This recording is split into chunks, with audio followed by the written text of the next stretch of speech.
Hey guys, Chris here. Tonight we have a story from one of our viewers who was living in the Wasatch Range of northern Utah, and late one night something came to her home, approached her home, and it was absolutely terrifying. That's next. Okay guys, I am in the cabin studio tonight and we are having an epic blizzard tonight and the next day or so up in the Sierra Nevada here, and it's overflowing from the mountains into the Carson Valley, so pretty awesome. We need the moisture. Not a good time to be driving around in the snow at all. And tonight's beer is called Lake IPA. Check that out. That's from the Lassen Ale Works, and it says it's the law, L-A-W. And it also says this IPA evokes pristine Eagle Lake, California's second largest lake, which lies just east of Lassen Volcanic National Park.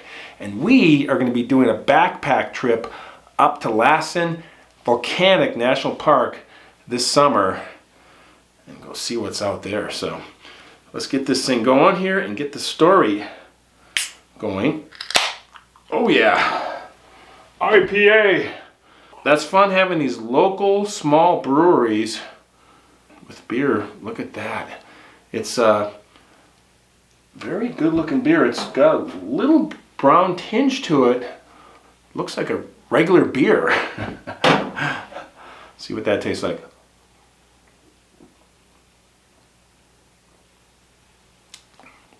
Real smooth.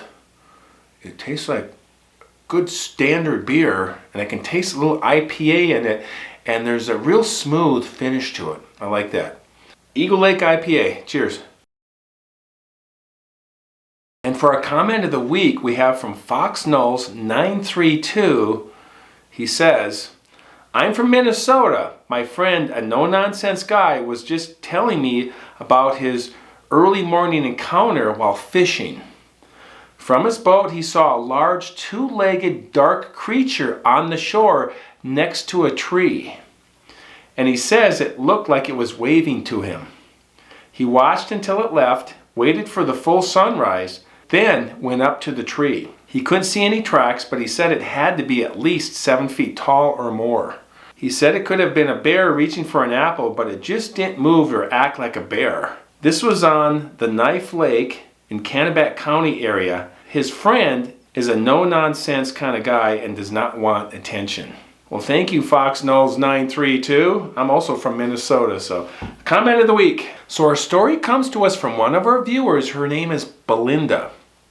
And in 2021, that late winter, early spring, she was living in the Wasatch Range of northern Utah. Just outside of Salt Lake City, up in the mountains in a small community, gated community, one way in, one way out. And the mountains in northern Utah, right around Salt Lake City, are absolutely majestic. These big peaks kind of wrap around 2/3 of the way around Salt Lake City of the Wasatch Range. Absolutely beautiful. In Belinda's backyard, about 25-30 feet from her back side of her house to the tree line, there's a forest there, and it goes up this fairly steep mountain. There's a game trail that weaves up through the forest, and she said she's been there a couple of times, hiked up through there, and it's really steep, really kind of hard to hike. And if you know anything about game trails, they don't really go anywhere that makes sense to us, to people. They go wherever there's water, food, shelter, whatever animals need to do. They don't go to the trailhead. They don't go to a parking lot, a lake, or a waterfall. They just kind of randomly go whatever makes sense to the animals. This was the edge of the Wasatch National Forest. From the back of Belinda's house, there's about 25-30 feet to the tree line. There's the trees and then a great view of the mountains right there. From her bedroom window, she can see all of this. And it's not unusual to see deer and elk and the other wildlife walk by the window in the backyard. From this window, which is very large, she can see all this, and she likes to have the window open throughout the year whenever she can, based on the temperature and time of year and stuff, but she likes to keep it open because she loves the fresh air. Right next to this large window in her bedroom is her cat perch for her cat, and the cat sits up in this cat perch all night long watching out the window. Next to the cat perch, just a few feet away, and this is all about 3 feet from her bed to the window, is her nightstand. And on the nightstand you have your lamp, box of Kleenex, glass of water, some pictures, cell phone.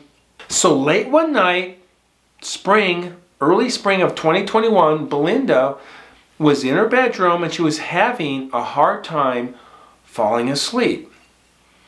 She had the back window open, getting the fresh air, and she wanted to play something to help her relax and fall asleep. So she was playing her laptop, and on her laptop she had a YouTuber named Thinker.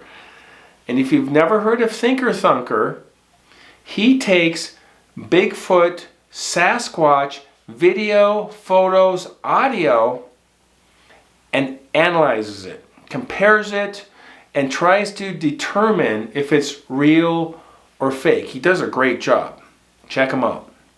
And she's laying there in her bed listening to Thinker, and the specific video is about the Sierra sounds. And what the Sierra sounds are these recordings of essentially Bigfoot, Sasquatch in the Sierra Nevada right over here, which is where I go. And this essentially took place south of Lake Tahoe, north of Yosemite, and it was recorded by two men, Ron Morehead and Al Berry. In 1971, they were up in the Sierra Nevada and they were hunting initially, and something late at night came off of this ridge, made some tree knocks, whooping sounds, and there was other creatures in the forest late at night, and they came back on several occasions with recording equipment and recorded all of these sounds. And they had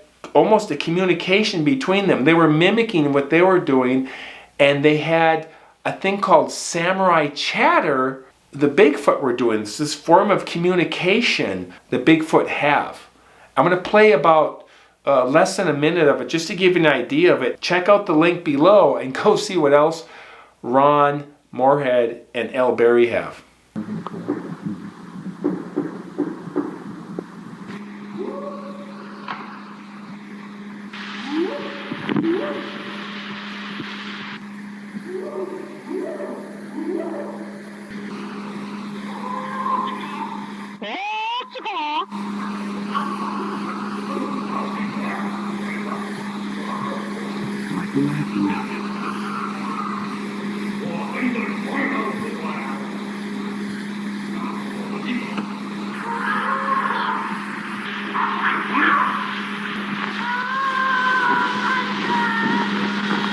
It's a hard act to follow. It sounds like he talks to us and they talk to each other. Yeah.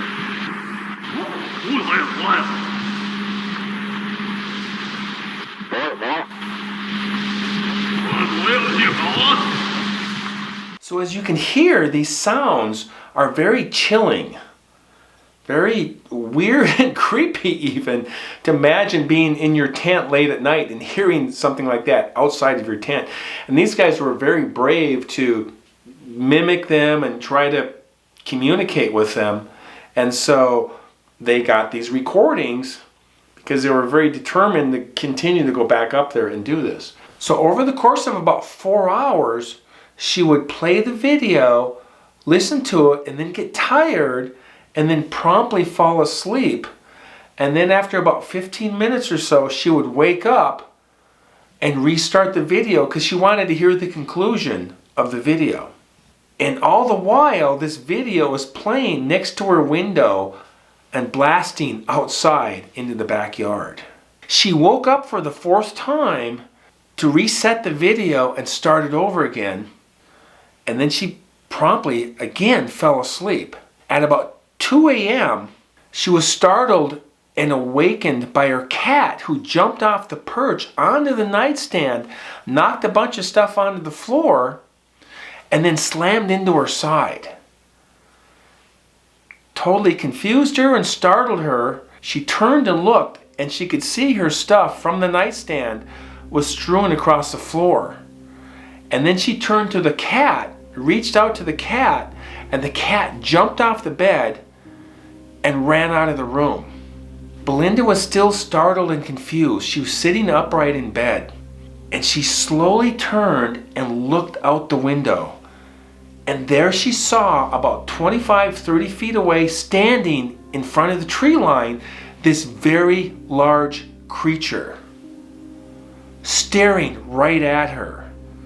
She said she felt this wave of fear that she'd never felt before. She knew that if she just moved a muscle, something horrible would happen.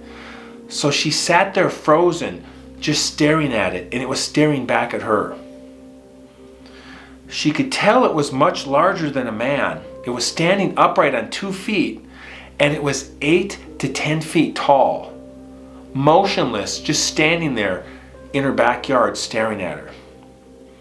She couldn't tell many details, but she could see that it had these very broad shoulders, this small head with no neck, and these long arms that hung down to the knees. She eventually slowly turned her head away to break contact with it, laid back down, and carefully pulled the covers over her head. And laying there, feeling terrified, she had to remind herself to not move. She took deep, slow breaths to remain as silent and motionless as possible. She laid there for what felt like hours, just in this state of fear and sweat and dread. She eventually fell asleep, woke up, and it was the next day. It was a sunny day. She was laying there, and she thought she had this horrible dream, until she sat up and she could see her stuff from the nightstand was still strewn across the floor in the bedroom, and the cat was nowhere to be found. It was really odd because the cat was always on the nightstand early in the morning when she woke up, or on her bed with her. Belinda said she's only told the story to a few people, and her brother is the only one that's really listened to her. She also said that playing these Sierra sounds outside of her window at this loud volume attracted this Bigfoot, and her concern was not knowing what these sounds are really communicating, that she didn't know what she was putting out there. These creatures have been known to be territorial, and who knows what these recordings were saying right out from her window. And she also mentioned that just by retelling her story in an email to me, that she felt this same fear come over her. And she had to take several breaks just to write her story out in this email. And she was doing this in broad daylight. And she still has a hard time looking out of a window late at night. She just won't do it, let alone go camping in the forest. She doesn't do that anymore. So we're going to take some time and listen to the interview that I did with Belinda from northern Utah. And we're going to do that right now. And then when your cat jumped off the the cat perch, did you hear anything before the cat jumped, or was there anything preceding the cat, flying off the cat perch? No, absolutely nothing. I was set asleep, and I was woken up by her. She jumped from the perch to the nightstand to me, which she's never done before. She was very, very scared, and it took me a minute to just get my bearings, like what just happened, what's going on, and I look over, and everything on the nightstand is disturbed, and then she's crouched down, then all of a sudden she turns and runs out the bedroom door. Yeah. So she wouldn't even stay with me. Yeah, and you mentioned that she's never done that before. No. Yeah. And so when you looked out the window, what did you see? You kind of described a big shape and long arms in like 8 to 10 feet, which is crazy. But did you see anything else, and was it moving or anything else you can add to that? It was just standing there, and I'm not a great judge of height, but when you live in the Wasatch, and I backed up to the mountain area, so my ceilings in the house were like 18 foot, both in the basement and upstairs. So once I got my wits about me and felt, I just looked out because I could see out the window with the screen and see, and there was just this tall, dark shape just standing there. And if you've watched Thinker Thunker's videos about the proportions, it had a very long torso, very long arms, and it was just staring. I felt like it was staring right at me. And I turned around. That's when that fear crept in. I mean, I felt imminent danger at that point, and all I could do is I laid back down quietly. And I couldn't even believe what I was seeing. Moving at all, or swaying, or no? Did you see any movement? Mm-hmm. Okay, so it was just standing there, and it sounded like it was about 25, 30 feet away, just outside the tree line. Yes. Okay. But the tree line came about 25 feet up, and it goes straight up. In fact, on the second level, as I'm looking at the rise, there is an animal trail that goes behind there, and then it goes up. It goes literally. I've tried to climb it myself, and it's very, very steep. Yeah. So when you come down just out of the tree line, it was standing right on the edge of that. There is a little path that winds around right at the end. I've seen bobcat footprints come up to my actual house because I have a cat, and she's downstairs. The walkout has 2 big doors.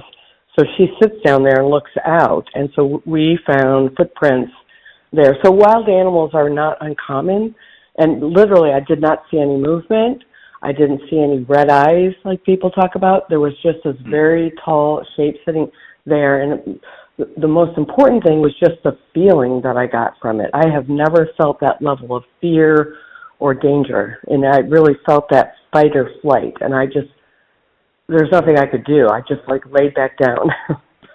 Yeah, you mentioned your breathing got really short, and you just felt this immense fear that you've never felt before.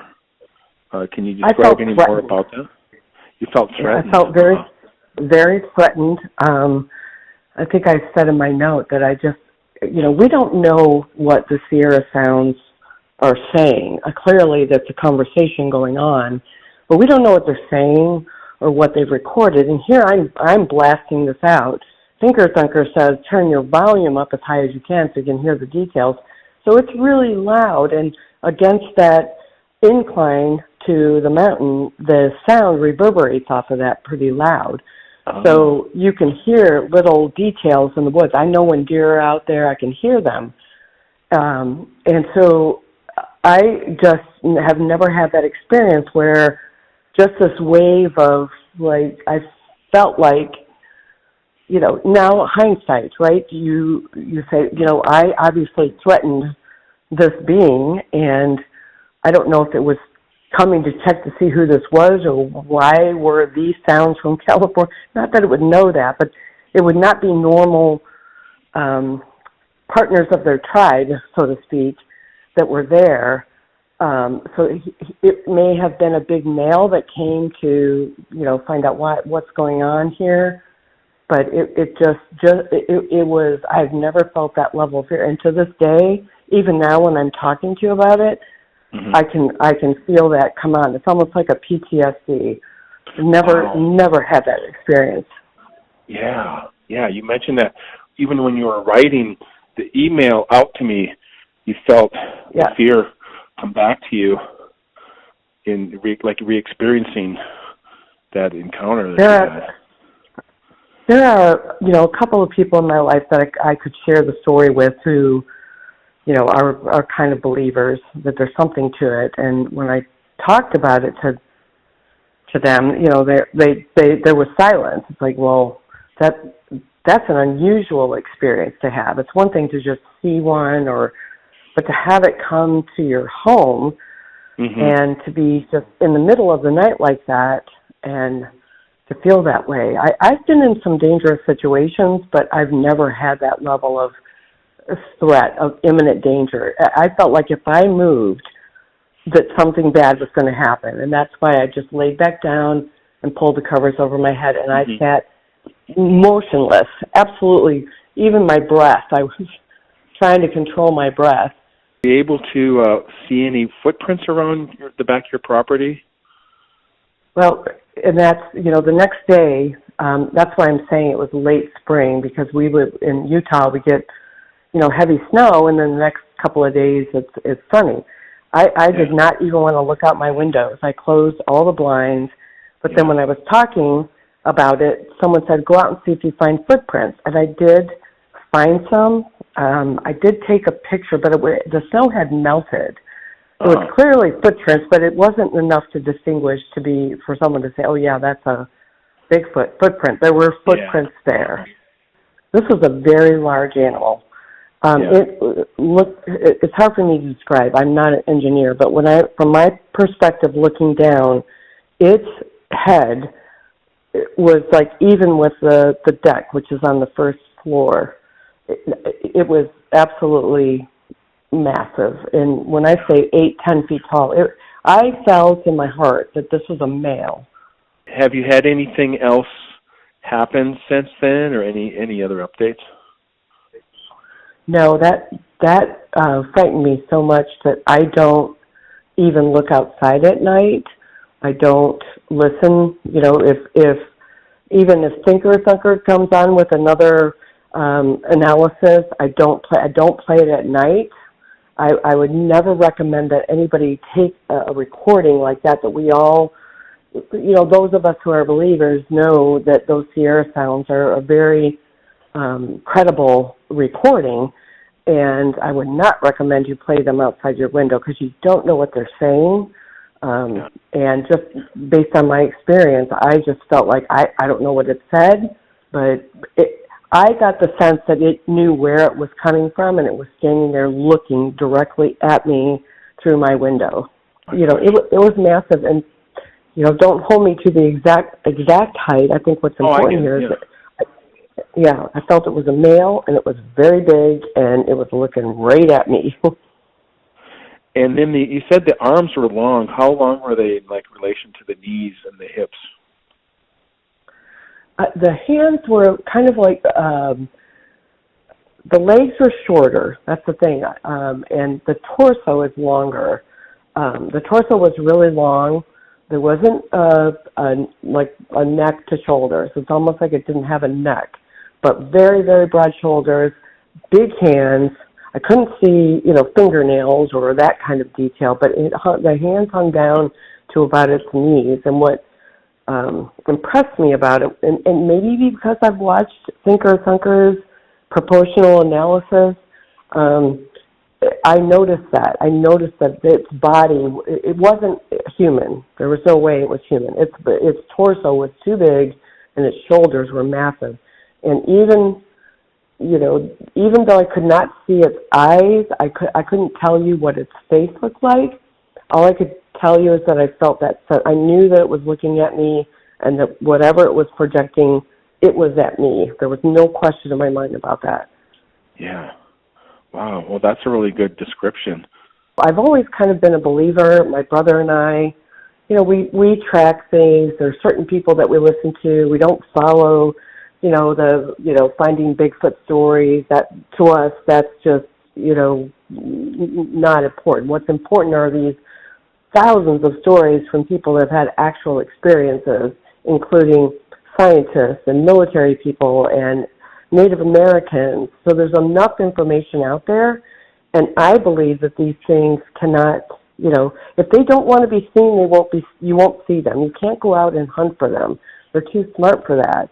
But if they want you to see them, they will show themselves in a big way, as I've learned. Yeah, yeah. No, that's a good point. And there's been a lot of obviously outdoorsmen, backpackers, fishermen, hunters, people on vacation, people driving down the road, people that live in the forest, and it's not like they're all misidentifying. There's kind of a thing going around where, well, they're all seeing bears, and bears can walk on 2 feet, and so they're seeing bears. Bears only go up on 2 feet to use their senses, their smelling and their hearing, and then their sight. And they're not, it's not a mode of transportation for them to just go walking around on 2 feet. So, and I think there's not the level of intelligence that comes with these beings, compared to a bear. So I'm not saying that bears are not intelligent, but I personally believe that these things are a lot more intelligent, stealthy. They live out in nature. They know how to conceal themselves. How they move around, we don't know. There's a lot we don't know, but there are enough stories to say something is out there. And I, for one, am one that will stand up and say, I felt that I wasn't dealing with a bear. I was dealing with an intelligent being that clearly was there for a purpose, and that what I had done likely attracted it to my home. And for it to come that close and know exactly the window, and that the sounds were coming out of my window, it pinpointed to that location.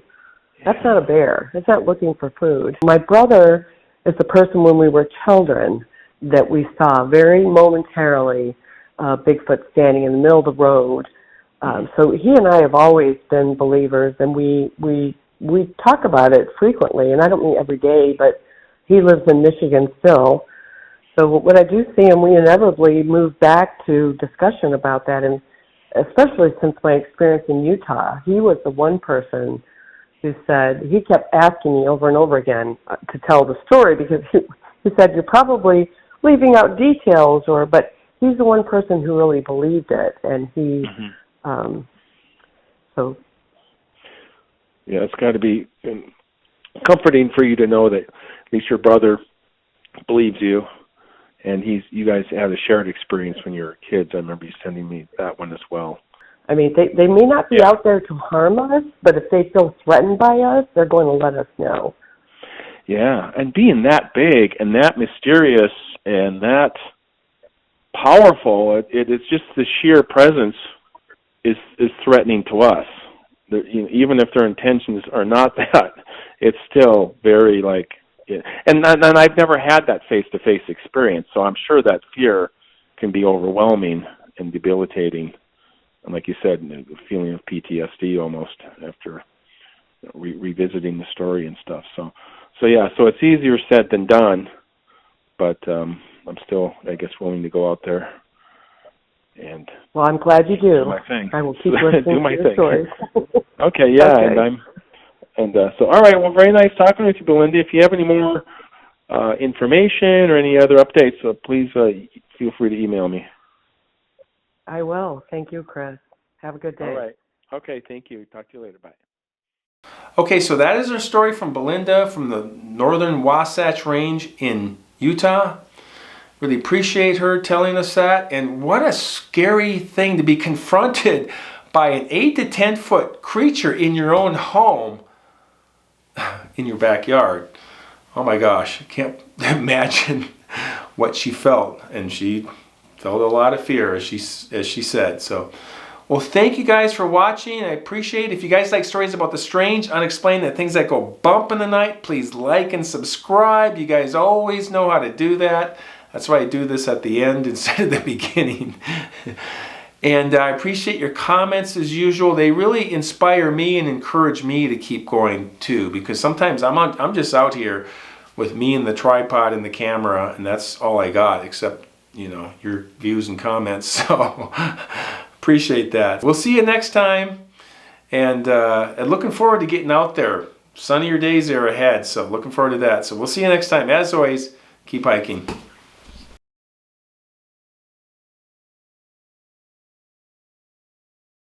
I am doing some snow grilling tonight. Just FYI, take a look at this. Oh yeah. Atlantic salmon. Woohoo!